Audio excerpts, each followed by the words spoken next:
Pengakuan mengejutkan kondektur bus sebelum mobil rombongan umrah menabrak.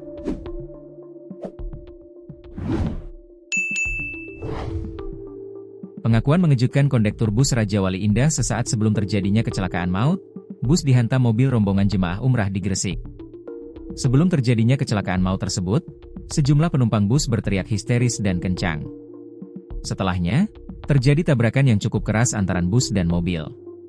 Kecelakaan maut itu terjadi di Jalan Raya Duduk Sampeyan, Kecamatan Duduk Sampeyan, Kabupaten Gresik, Kamis, 10 April 2025, pagi.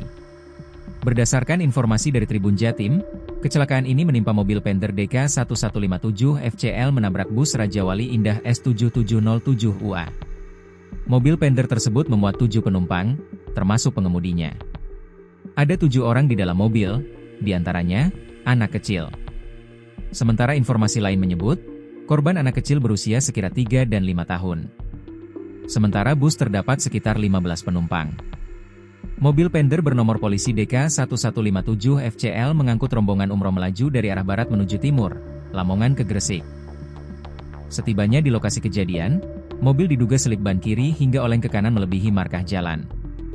Sementara dari arah berlawanan melaju bus Raja Wali Indah bernomor polisi S7707 UA yang dikendarai Suwarno, asal Tuban. Tabrakan mobil dan bus tak bisa dihindarkan. 7 penumpang mobil rombongan umroh dari Tuban itu meninggal dunia dalam kecelakaan tersebut. 4 diantaranya meninggal di lokasi, sedangkan 3 lainnya meninggal saat dirawat di RS Ibnu Sina Gresik. 3 korban yang meninggal di rumah sakit diketahui mengalami luka berat. Eko Perkoso, kondektur bus Raja Wali Indah, memberikan kesaksian terjadinya peristiwa kecelakaan maut tersebut. Menurutnya, sebelum kejadian kecelakaan terjadi, penumpang sempat berteriak histeris. Teriakan penumpang itu menjadi saksi kecelakaan maut bikin 7 penumpang tewas.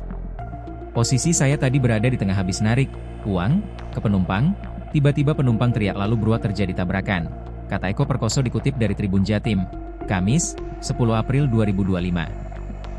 Akibat kecelakaan itu, sopir bus mengalami patah kaki dan kernet harus dilarikan ke rumah sakit. Sementara itu, seorang saksi mata Tiaya menambahkan, mobil oleng menghantam bus dari arah berlawanan. Semuanya meninggal di dalam mobil itu tadi, tumpuk jadi satu, sudah dibawa ke kamar jenazah RSUD Ibnu Sina Gresik, kata Tiaya. Dari temuan di lokasi terungkap ada koper dan vis umroh ditemukan di dalam mobil. Belum diketahui, apakah 7 orang dalam mobil itu adalah jemaah umroh atau keluarga pengantarnya. Kanit Gakum Satlantas Polres Gresik Ibda Aswoko menambahkan, kecelakaan mobil Panther oleng ke kanan, menabrak bus dari arah berlawanan. 4 orang meninggal di lokasi kejadian, 3 orang mengalami luka berat meninggal dunia di rumah sakit.